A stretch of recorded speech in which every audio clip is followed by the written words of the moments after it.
Good morning, dear students. Now we see Standard 10th Science Unit 6 Nuclear Physics.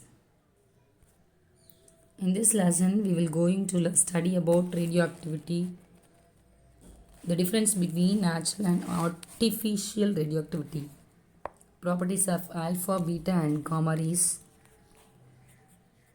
Soddy and Fagen's displacement law, concept of nuclear fission and nuclear fusion, fissionable materials, chain reactions, principle of atom bomb and hydrogen bomb, uses of radioactivity, the components of nuclear reactors, and the precautionary measures while handling radioactive materials. I first see about the discovery of radioactivity. In 1896, French physicist Henri Becquerel finished his research for the week and stored a certain amount of uranium compound away in drawer for the weekend. By chance, an exposed photographic plate was also stored in the same drawer.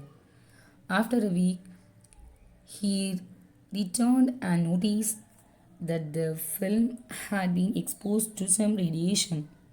He discovered that he could reproduce the effect whenever he placed uranium near the photographic film.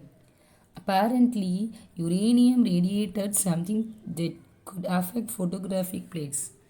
This phenomenon was called as radioactivity. Uranium was identified to be a radioactive element. Now we see about the definition of radioactivity. The nucleus of some element is unstable. Such nuclei undergo nuclear decay and get converted into more stable nuclei. During this nuclear reaction, these nuclei emit certain harmful reactions and elementary particles. The phenomenon of nuclear decay of certain elements with the emission of radioactions like alpha, beta, and gamma rays is called radioactivity. The elements which undergo this phenomenon are called radioactive materials. We see about the natural radioactivity. The elements such as uranium and radium undergo radioactivity and emit the radiations on their own without any human intervention. This phenomenon of spontaneous emission of radiation from certain elements to their own is called natural radioactivity. The elements whose atomic number is more than 82 that undergo spontaneous radioactivity, for example, uranium, radium. There are only two elements which have been identified as radioactive substances with atomic number less than 82. They are technetium with atomic number 43 and promethium with atomic number 61. We see about the artificial radioactivity, the phenomenon by which even light elements are made radioactive by artificial or induced methods is called artificial radioactivity or man-made radioactivity. This kind of radioactivity was discovered by Irene Curie and Joliot in 1934. Artificial radioactivity is induced in certain lighter elements like boron, aluminium, etc. by bombarding them with radiations such as alpha particles emitted during the natural radioactivity of uranium. This also results in the emission of invisible radiations and elementary particles. During such a disintegration, the nucleus which undergoes disintegration is called parent nucleus, and that which is produced after disintegration is called a daughter nucleus. Now we see about the units of radioactivity. There are 4 units: Curie, Rutherford, Becquerel, Roentgen. The first one is Curie. It is the traditional unit of radioactivity. Rutherford is another unit of radioactivity. It is defined as the quantity of radioactive substance which produces 10 per 6 disintegration in 1 second. And the next one is becquerel. It is the SI unit of radioactivity is becquerel. It is defined as the quantity of 1 disintegration per second. Roentgen, it is the Roentgen, it is the radiation exposure of gamma and X-rays is measured by another unit called Roentgen. Now we see about the alpha, beta and gamma rays. When a radioactive nucleus undergoes radioactivity, it emits harmful radiations. These radiations are usually comprised of any of the three types of particles. They are alpha rays, beta rays and gamma rays. Radioactive displacement law. When a radioactive element emits an alpha particle, a daughter nucleus is formed whose mass number is less by 4 units and the atomic number is less by 2 units than the mass number and atomic number of the parent nucleus. When a radioactive element emits a beta particle, a daughter nucleus is formed whose mass number is same and the atomic number is more by 1 unit than the atomic number of the same atomic number of parent nucleus. We see about the alpha decay. A nuclear reaction in which an unstable parent nucleus emits an alpha particle and forms a stable daughter nucleus is called alpha decay. For example, decay of uranium to thorium with the emission of an alpha particle. In alpha decay, the parent nucleus emits an alpha particle, and so it is clear that for a daughter nucleus, the mass number decreases by 4 and the atomic number decreases by 2. See about the beta decay. A nuclear reaction in which the unstable parent nucleus emits a beta particle and forms a stable daughter nucleus is called beta decay. For example, beta decay of phosphorus. In beta decay, there is no change in mass number of the daughter nucleus, but the atomic number increases by 1. Now it's about the nuclear fission. The process of breaking up of heavier nucleus into two smaller nuclei with the release of large amount of energy and a few neutrons is called nuclear fission. For example, nuclear fission of uranium nucleus. The average energy released in each fission process is about 3.2 into 10 per 11 joule. Fissionable materials. A fissionable material is a radioactive element which undergoes fission in certain manner when it absorbs a neutron. It is also termed as the vessel material. For example, uranium 235 and plutonium 239 and 241. There are some radioactive elements which can be converted into fissionable material. They are also called fertile material. For example, uranium 238, thorium 232, plutonium 240. We say about the chain reaction. A uranium nucleus, when bombarded with the neutron, undergoes fission, producing 3 neutrons. These 3 neutrons in turn can cause fission in 3 other uranium nuclei present in the sample, thus producing 9 neutrons. These 9 neutrons in turn may produce 27 neutrons and so on. This is known as the chain reaction. A chain reaction is a self-propagation process in which the number of neutrons goes on multiplying rate rapidly, almost in a geometrical proportion. Two kinds of chain reactions are possible. They are controlled chain reaction and uncontrolled chain reaction. Now we say about the controlled chain reaction. In the controlled chain reaction, the number of neutrons released is maintained to be 1. This is achieved by absorbing the extra neutrons with the neutrons absorber leaving only 1 neutrons to produce further fission. Thus the reaction is sustained in a controlled manner. The energy released due to the control chain reaction can be utilized for constructive purposes. Control chain reaction is used in a nuclear reactor to produce energy in a sustained and controlled manner. Uncontrolled chain reaction. In the uncontrolled chain reaction, the number of neutrons multiplies indefinitely and causes fission in a large amount of fissile materials. This results in release of huge amount of energy within a fraction of a second. This kind of chain reaction is used in the atom bomb to produce an explosion. Now we see about the critical mass. During a nuclear fission process, about 2 to 3 neutrons are released. But all these neutrons may not be available to produce further fission. Some of them may escape from the system, which is termed as leakage of neutrons, and so may be absorbed by the non-fissionable materials present in the system. These two factors lead to the loss of neutrons. To sustain the chain reaction, the rate of production of neutrons due to the nuclear fission must be more than the rate of its loss. This can be achieved only when the size of fissionable material is equal to certain optimum value. This is known as critical mass. The minimum mass of fissile material necessary to sustain the chain reaction is called critical mass. It depends upon the nature, density, and the size of the fissile material.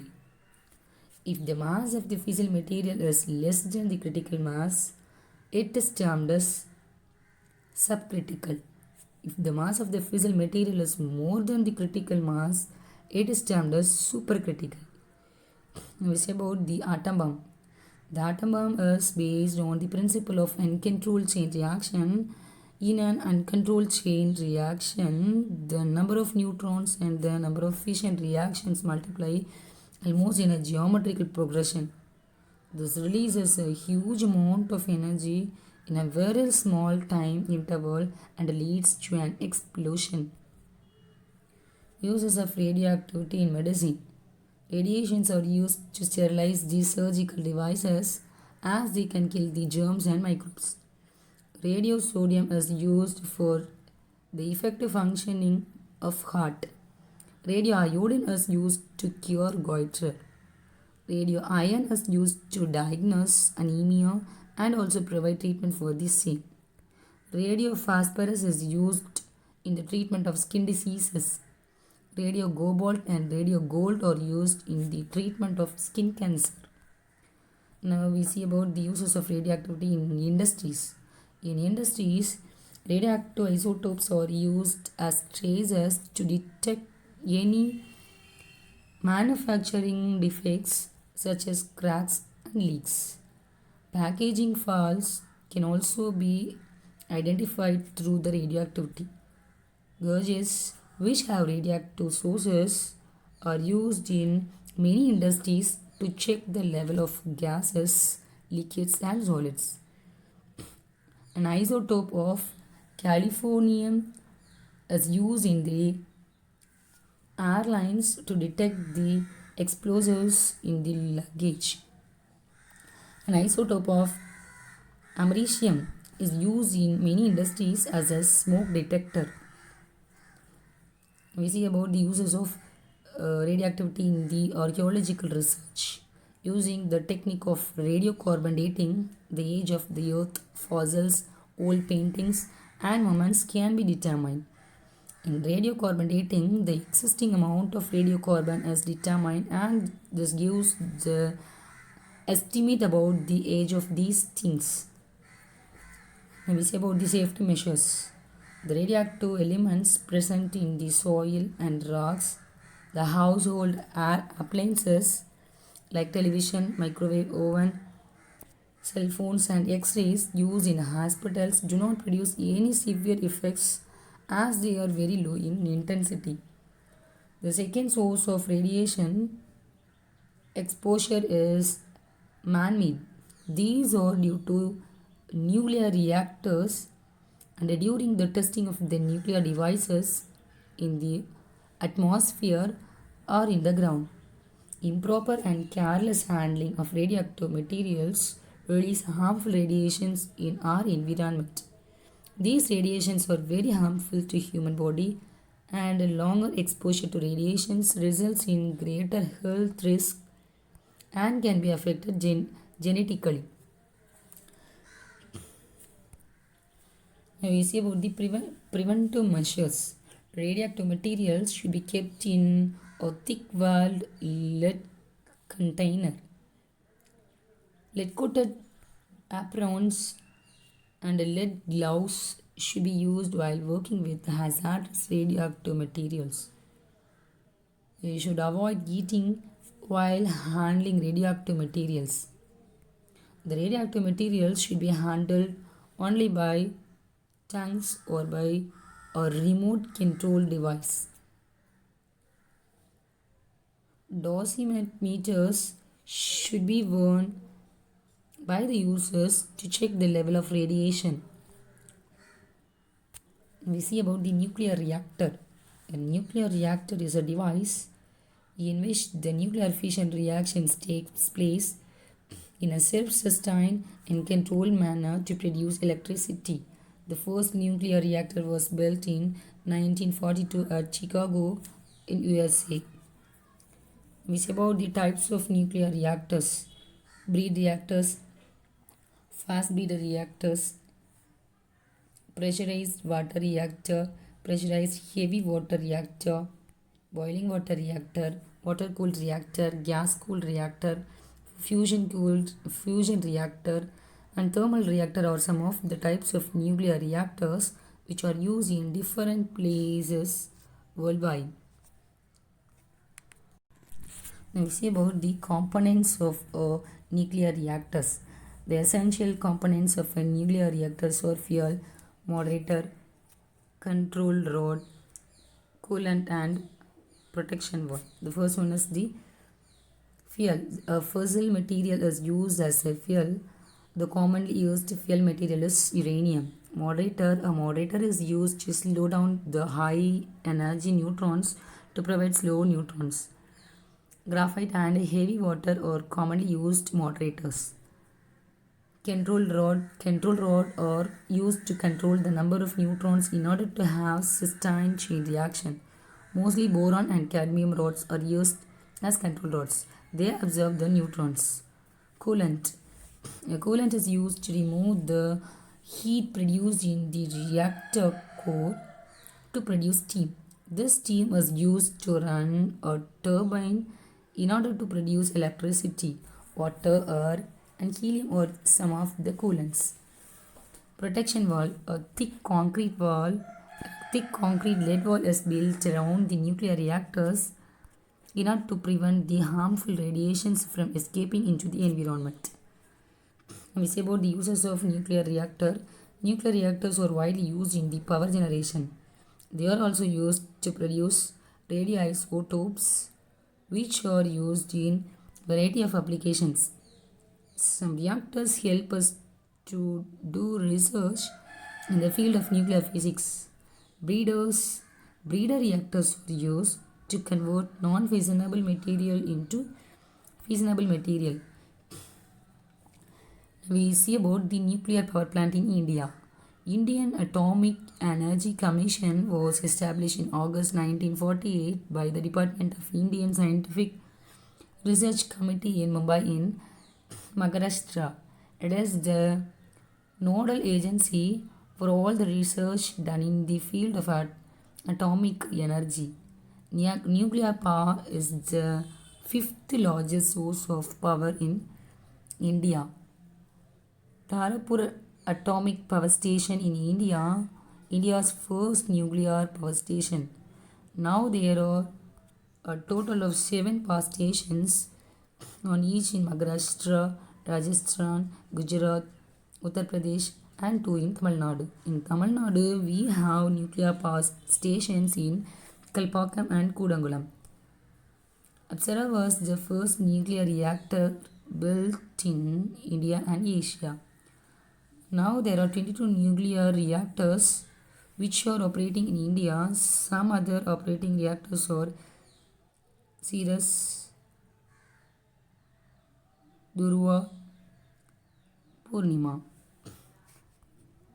Thank you, students.